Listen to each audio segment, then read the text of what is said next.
Jó estét kívánok, üdvözlöm Önöket! Megtaláltam a kifejezést szuper élelmiszerek, állítólag így kell mondani azokat a termékeket, vagy ez a gyűjtőneve azoknak a termékeknek, amelyeket egy hálózaton keresztül lehet megvásárolni, és természetesen ezzel egy hírháttér műsorban nem foglalkoznánk, hogyha valamilyen fokon nem lenne köze a politikához, a közélethez. De ezt soha nem fogják kitalálni, de hogyha az atv.hu-n olvasták ma a cikket, akkor ki fogják találni könnyen, hogy hogy is kötődnek a vérnyomás csökkentők, vagy a merevedési problémákra szedhető pirulák és a nem tudom micsodák, antioxidánsok volt politikusokhoz. Úgy, hogy ebben a hálózatban állítólag a cég egyik alkalmazottja vagy vezetője szerint 9 volt politikus is közreműködik, méghozzá volt miniszterek, államtitkárok is. Lampert Mónika és Herényi Károly a vendégem. Jó estét kívánok! Jó estét! Hát önökről már bizton tudom, mert hogy önök mondták, hogy így a politikusi munkájuk után ebbe fogtak bele. Herényi Károly ugye már régebben abba hagyta a politizálást, Lampert Mónika nemrég, de hogyan? Tehát nem lehet véletlen, hogyha 9 volt politikus is egy ilyen cégnél köt ki. Ki kezdte? Vagy ki szervezett be kit? Nagyon érdekes, hogy lehet mindenből bulvárt csinálni. Én 1 évvel ezelőtt körülbelül akkor döntöttem el, hogy befejezem a politikai pályafutásom. És hogy miért, az egy máslapra tartozik, majd egyszer talán erről is beszélhetünk. És akkor elhatároztam, hogy változtatok az életmódomon, egyfelől törődök magammal, egészségesen fogok élni. Elkezdtem sportolni, diétázni, 22 kilót fogytam, és remekül érzem magam a bőrömben. Azt is eldöntöttem, hogy olyan dolgokkal fogok majd foglalkozni, amit szeretek, és amiben látok fantáziát, amit érdekesnek tartok. Ebből leginkább, ami a legtöbb örömet okozza nekem manapság is az, hogy 4. szemeszter óta tanítok a Közszolgálati Egyetemen helyi önkormányzatok című tantárgyat, sőt az első tudományos folyóiratban az első publikáció rövidesen megjelenik. Ez egy nagyon komoly szakmai munka. Mellette, ahogy én erre a dologra rátaláltam, annak mellettem ülő Herényi Károly idézőjelben az oka. Szervezte be ön? Amikor összetalálkoztunk, meghívtam. És azt mondta, hogy hú, de jól nézek ki, régen láttam, bocsánat, hogy én ilyet mondom, de tényleg ezt mondta, és én beszéltem arról, hogy én szeretnék egészségesebben élni, többet törődni magam, azt mondta, hogy hú, de jó, hogy összetalálkoztunk, gyere, mutatok neked valamit. Ez történt, és abszolút nem bántam meg. Önt meg kiszervezte be? Engem egy volt SZDSZ-es államtitkár, aki meghívott engem, és én nagy örömmel fogadtam el. Egy volt SZDSZ-es államtitkár, szervezte be az MDF vezető politikusát, aki beszervezte az MSZP vezető politikusát, volt a belügyminiszter. De azért ennek van ám oka. Tehát azt tetszett mondani, hogy politikán kívül. Azért ez politika, és elmondom, hogy miért. Ha olyan emberek vesznek részt az MLM rendszer munkájába, vagy ilyen rendszerbe, akik a véleményt valamennyire tudják, a közvéleményt formálnak, akkor annak az lehet a haszna, hogy ennek a foglalatosságnak a társadalmi megítélése javulhat, és ez nekem igen komoly célom. Azért komoly célom, mert foglalkoztatáspolitikai szempontból ez az egyik lehetséges jövő. Clinton elnöksége idején, egyébként a YouTube-on meg lehet nézni, egy igen komoly és igen elismerő beszédet intézett az Amerikában MLM rendszerben dolgozókhoz, megköszönve a munkát, az adóbefizetést, meg azt, hogy munkahelyet teremtettek. De ez nem ilyen piramis játéknak megfelelően? Hát miért? Az ATV az nem piramis, hát van egy elnöke, aztán utána van 2 helyettese, hát minden struktúra általában így épül föl, hogy egy ember van. A háztető is ilyen tényleg. Van, hát ez, akkor sok minden példát hozhatunk a piramis alakzatra, de a piramis játékból kiindulva de ez nem piramis játék. Ennek semmi. Aki fönt van, és minél följebb van, az jár jól anyagilag, aztán egy bizonyos szint alatt már csak az a cél, hogy minél több embert beszervezzenek, és ők már csak rosszul járnak. Ez a magyar változat. Egyébként ebből a dologból 336 000-en élnek Magyarországon, tehát annyian foglalkoznak ezzel hivatásszerűen, vagyis ebből élnek. Azért ez egy igen komoly szám. A világ Európában 11,5 millióan. Azok járnak jól, akik minél előbb be lettek szervezve, közel voltak a tűzhöz, és akkor egy bizonyos szint után már mindenki ebbe az jár jól, aki dolgozik, aki ebbe a dologba beleáll, nem szégyelli, és megtanulja ennek a fortéjét, ez egy nehéz munka. Nagyon kevés ember alkalmas rá igazából. Tehát aki nem keres ebbe a rendszerbe jól, az valószínű, hogy azért történik, mert nem alkalmas rá, nem kellő alázattal áll a dologhoz. ajánlják másoknak, hogy mi az önök munkája? Az önök arcával, ismertségével adja el a cég ezeket a termékeket, vagy önök is kereskednek? Bocsánat, egy kicsit komplikáltabb, mert mi nem csak Magyarországon áruljuk ezt, hanem ez egy európai bevezető szakasz, tehát ez egy amerikai termékcsalád, aminek az európai bevezetésén fáradozunk, ugyanis ez az amerikai cég Budapestet választotta ki európai központnak. Én tegnap érkeztem haza Romániából, mert a román piac is a miénk, meg a német piac is, tehát ez egy igen komoly foglalatosság, és az egyáltalán nem baj, hogyha a román piacon képződő bevételek egy jelentős része a magyar pénzügyi rendszerbe érvényesül és hasznosul. Az nem baj, igen. Ami az én dolgom, az az, hogy ennek a hálózatnak az építésében vegyek részt. Ez azt jelenti, hogy olyan emberekkel, akiket vagy én ismerek, vagy más valaki ismer, és úgy gondoljuk, hogy akar egy kicsit jobban törődni az egészségével, érdekli az egészséges életmód, az egészségmegőrzés, akkor ővele beszélünk, meghívjuk egy üzleti beszélgetésre, és hogyha az érdeklődését sikerült felkelteni, akkor igent mond erre az üzleti ajánlatra. Minden munka, és minden munkát meg kell becsülni. Ezt most nagyon őszintén mondom, mert tényleg így gondolom.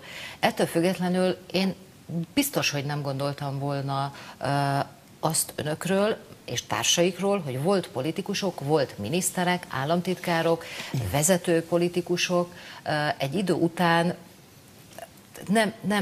ön tanít is, tehát hogy nem valami egyetemen foglalkoztatják, nem egy felügyelőbizottságban ül, nem tudományos tanácsadó valamelyik cégnél, hanem pirulákat árusító cégnek a hálózatát építi. Hát mert független. Én nem nagyon szeretnék Orbán Viktor tenyeréből lenni, mondjuk egy igazgató tanácsi tagságot elnyerve, sőt, semmi kedvem nincs ehhez. Így viszont megvan a függetlenségem, örömmel teszem. Ez nem kényszerpálya, mint Hogy lenne ez kényszerpálya? Hát én nekem a magyar átlagot jelentősen meghaladó nyugdíjon van, tehát nem anyagi kényszerek vezettek ide, hanem egyrészt rengeteg szabadidőm van.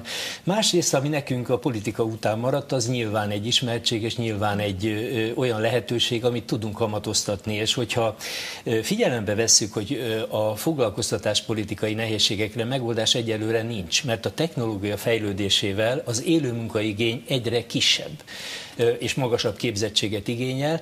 Itt viszont hát azért ez a 336 000 ember, aki a tavalyi adatok szerint ebben a rendszerben részt vett, munkahelyen rendelkezik, és nem megy segélyért. Hogyha ezt meg tudjuk növelni, és mondjuk jövőre vagy 2 év múlva már egy 500 000 ember fog ebből élni, akkor mi tényleg munkahelyet teremtettünk, csak ennek a társadalmi presztízse Magyarországon roppant alacsony, ugyanúgy, ahogy a társadalmi tőke szintje. De nem csak a társadalmi presztízse, hát ez ellen a cég ellen a gazdasági versenyhivatal vizsgálatot kezdeményezett. Minden ilyen cég ellen a gyógyszeripar meg a konkurencia az felhasználja ezeket a hivatalokat, hogy különféle feljelentésekkel hosszú időn keresztül piszkálják őket. Általában vagy valami csekély büntetéssel, vagy valahogy a dolog befejeződik. Most ebben a stádiumban vagyunk, de ez a cég dolga, ezzel mi nem Ki kezdte ezt az egészet? Székely Tamás neve is felmerült, hogy ő is benne van, Kökény Mihály is benne van. Én vagyok az elkövető.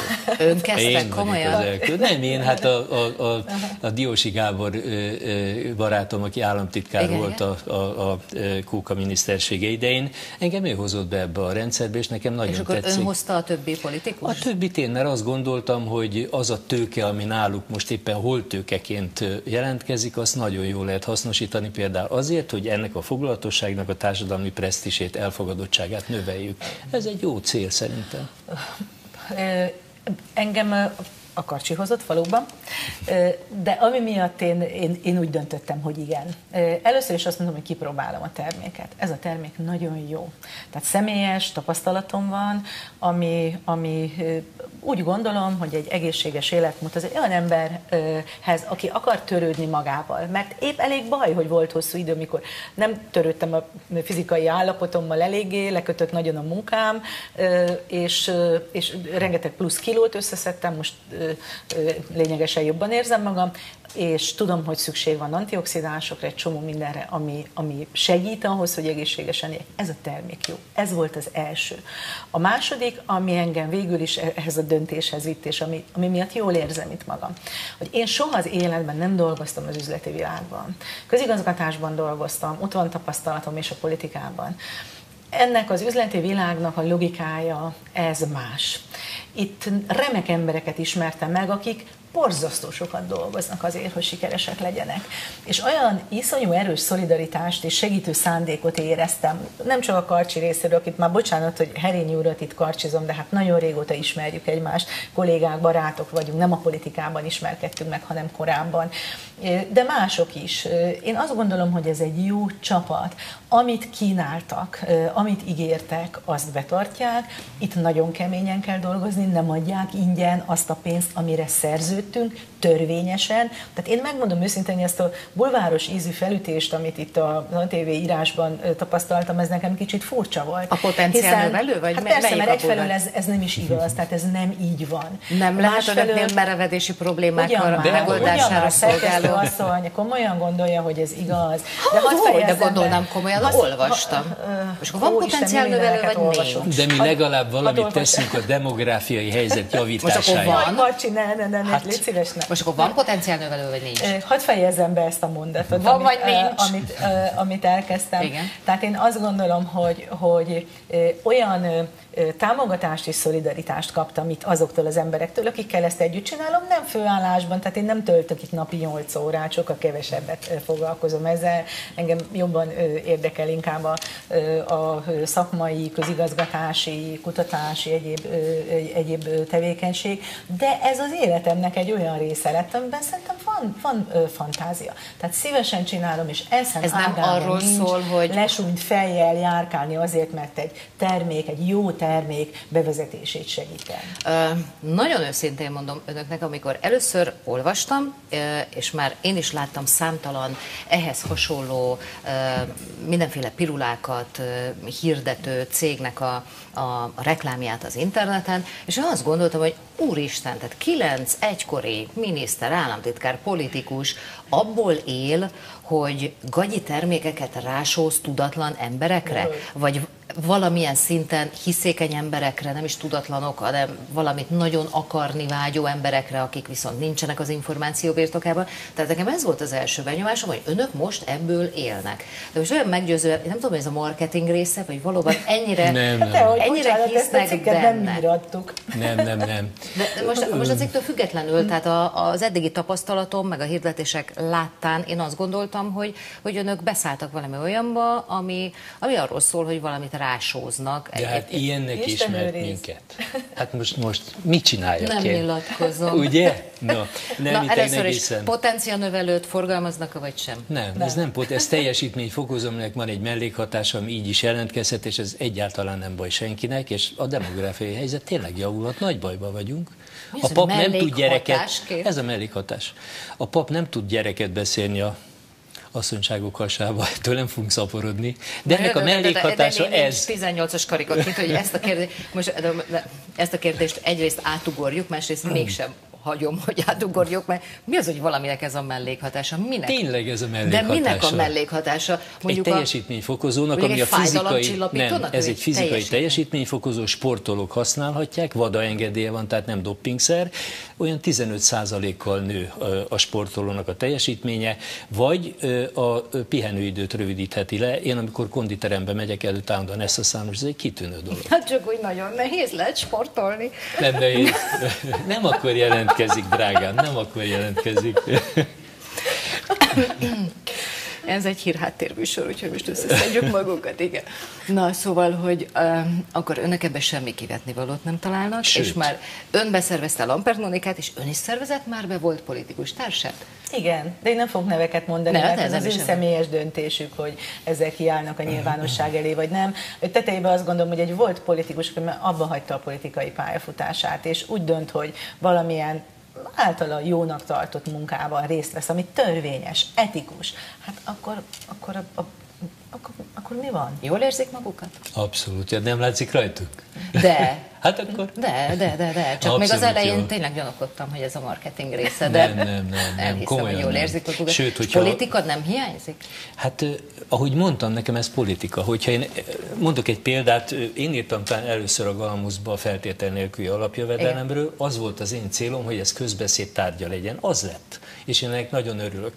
Hogyha el tudom érni, hogy jó néhány ember elkezden gondolkodni azon, hogy változtathat az élet stílusán, módján, helyzetén, ha egy ilyenbe belevág, mert igazán semmiféle kockázatot nem rejt magába, akkor én ezekkel az emberekkel jót tettem. Én azt hiszem, hogy ez egy jó dolog, és én ezt büszkén vállalom, tehát semmiféle szégyelnivaló nincs benne. Sőt, hogyha valakit ez nagyon érdekel, május 14-en a Hiltonba vesznek. Június. De reklámot nem közvetítünk, azt majd megszabott óránként bizonyos percben. Szóval, hogy Lampert Mónikának az elmúlt, hát mennyi, 2 hét? 2 hét óta sem hiányzik a politika? Nem vagyok én politika nélkül. Tehát egyrészt nagyon sokan ma is megkeresnek azzal, hogy vegyek részt programokon, a Magyar Szocialista Pártban a választmány tagja vagyok. Most az önkormányzati választásra is biztatnak néhányan, hogy vállaljak szerepet, de nem áll szándékomban, nem. Én eldöntöttem, hogy a politikai pályafutásomat befejezem. Nagyon szép és értékes része volt az életemnek, és szeretnék mással foglalkozni, de ez nem azt jelenti, hogy a politikát teljesen száműzöm az életemből. Tehát a politikai szerepvállalás, ha tetszik a politikai karriert, a frontvonalban való felelősségvállalás. De nem csak a parlamentben lehet politizálni. Így van, de például a saját pártszervezetemben, a baloldali önkormányzati közösség szakmai apparátusában, szakmai csapatában természetesen, hogy dolgozom továbbra is, támogatom a pártomat, támogatom a baloldalt. Hát ez olyan, mint egy hogy mondjam, szenvedély, ezt azért nem lehet soha abba hagyni, de én úgy gondolom, hogy most az első vonalban nem tudok segítséget adni, ezért inkább mással foglalkozom többet.